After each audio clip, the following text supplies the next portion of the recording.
Hello champions, very good evening. और आज next class हमारी ट्रांसफॉर्मेशन पे। So without wasting time let us start. Sorry, आज एक ही रूल हम आप देखेंगे और उससे संबंधित 1 2 3 4 5 6 7 एग्जाम्पल्स को देखेंगे, ठीक है, ताकि एक एक चीज आसानी से क्लियर हो सके। ठीक है, जहां पे जरूरत पड़ेगी एग्जांपल्स आपको मैं ज्यादा भी दूंगा ताकि चीजें आसानी से क्लियर हो जाए। ठीक, रूल क्या है अच्छे से समझ लीजिए। Bye using opposite of a verb and adjective. सबसे पहले एक चीज क्या समझनी हमको, हमको अब जो सेंटेंस को ट्रांसफॉर्म करना है वो वर्ब और एडजेक्टिव का अपोजिट यूज करना है। ठीक है, जैसे जागना का अपोजिट सोना, समझ में, खूबसूरत का अपोजिट भद्दा, राइट, भारी का अपोजिट हल्का, कुछ इस तरीके से। तो हमको जो अपोजिट्स यूज कर रहे हैं वो वर्ब के और एडजेक्टिव को अपोजिट यूज करके हम ट्रांसफॉर्म करेंगे sentence, and putting not before that. और उसके पहले चाहे हम वर्ब को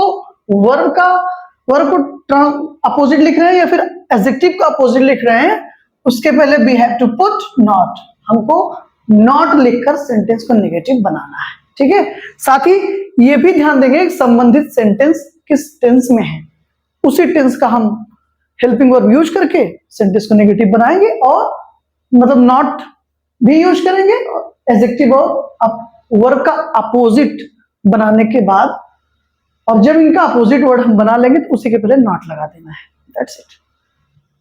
क्लियर? जैसे पहला सेंटेंस देखिए क्या लिखा गया, सरला इज अ ब्यूटीफुल गर्ल। सरला एक खूबसूरत लड़की है। सरला क्या है? खूबसूरत लड़की है। अब सेंटेंस को हमको कुछ इस तरीके से ट्रांसफॉर्म करना है कि सेंटेंस की फॉर्म तो बदल जाए लेकिन मीनिंग पर उसका कोई इफेक्ट ना पड़े। तो अगर सेंटेंस ये हमारा कि सरला एक खूबसूरत लड़की है, ब्यूटीफुल गर्ल है, तो हम ये कह सकते हैं कि वो बदसूरत नहीं है, तो मीनिंग वही होगी। अगर वो बदसूरत नहीं है मतलब अच्छी है। ठीक है, तो ब्यूटीफुल जो एडजेक्टिव है इसका अपोजिट बना लेंगे तो अपोजिट क्या हो जाएगा? अगली हो गया। अब ए एन कहां लगता है ये आप अच्छे जानते हैं, उस पर डिस्कस करने की जरूरत नहीं है। ठीक, Sarla is a beautiful girl, simple present है तो सिंपल प्रेजेंट का ही यूज करेंगे। तो हम क्या किए, इसके बाद हमने नॉट लगा दिए, चाहे ऐसे समझ लिए, या फिर ब्यूटीफुल का अपोजिट बनाया अगली, और उसके लिए आर्टिकल आएगा ही, एंड उसी के पहले हमने क्या लगा दिया दोस्तों? नॉट। तो Sarla is not an ugly girl, बन गया सेंटेंस हमारा। ठीक, अब देखिए आई वॉज डाउटफुल। अच्छा ध्यान दीजिएगा, अगर डाउटफुल कहीं भी आपको मिले तो डाउटफुल के लिए आप हमेशा नॉट श्योर यूज करिएगा सेंटेंस को ट्रांसफॉर्म करते समय। ठीक, डाउटफुल को नॉट श्योर में बदल देना है बस। तो आई वॉज डाउटफुल तो क्या हो जाएगा? I was not sure. बाकी पूरा नेक्स्ट क्लास हमारा एज इट इज उतर जाएगा।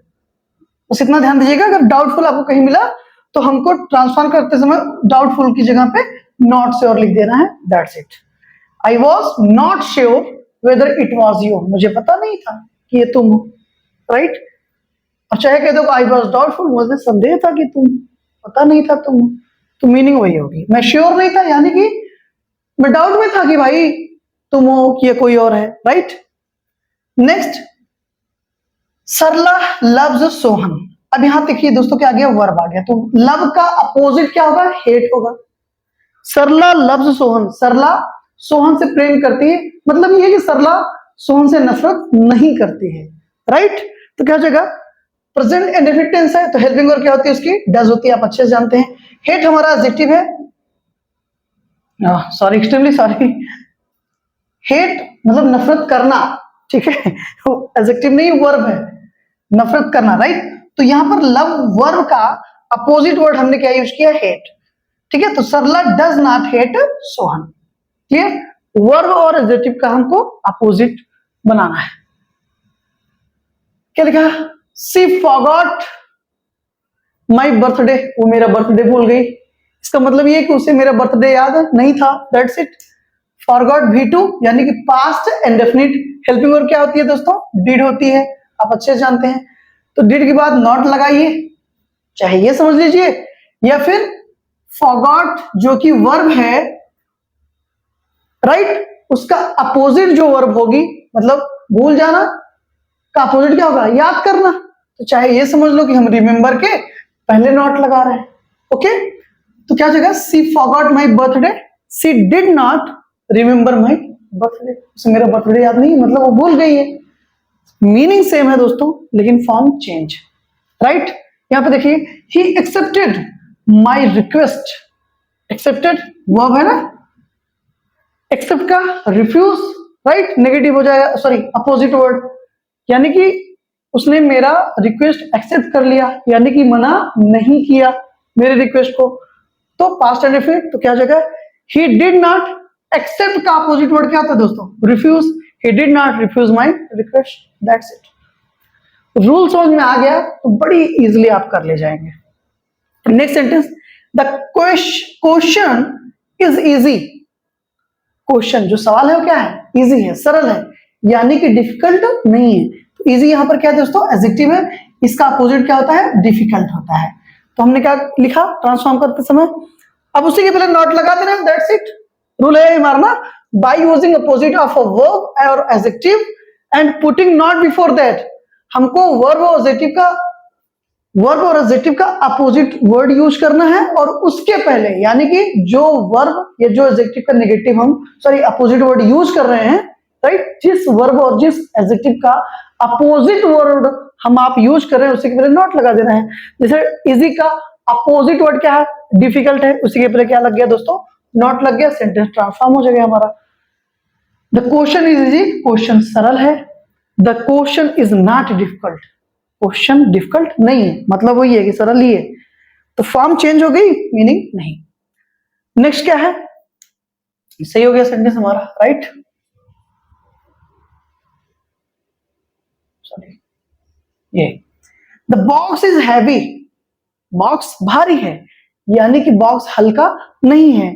हैवी का जो कि एडजेक्टिव है, इसका अपोजिट वर्ड क्या यूज करेंगे, लाइट, राइट, और उसी के पहले नॉट लगा दिया हमने। तो the box is not light, हल्का नहीं है यानी कि भारी है, तो मतलब वही, दोनों का मीनिंग सेम है बट फॉर्म अलग है, स्ट्रक्चर अलग है। और यही होता है ट्रांसफॉर्मेशन का मतलब, इसका पर्पज ही यही है कि सेंटेंस की फॉर्म बदल देनी है, लेकिन मीनिंग नहीं बदलनी चाहिए। उम्मीद करता हूं ये समझ में आया होगा, और कोई समस्या हो तो प्लीज बताएं, और जीवन में एकदम दबा के आगे बढ़ते रहिए। समझ में आई बात?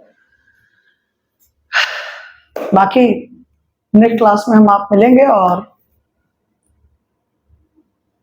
पढ़ाई अच्छे से करते रहिए। और इस प्लेटफॉर्म पे दोस्तों आपको लैंग्वेज, इंग्लिश लैंग्वेज से रिलेटेड, इंग्लिश ग्रामर से रिलेटेड हर एक चैप्टर इजिली आपको धीरे धीरे मतलब आपको मिलते रहेंगे।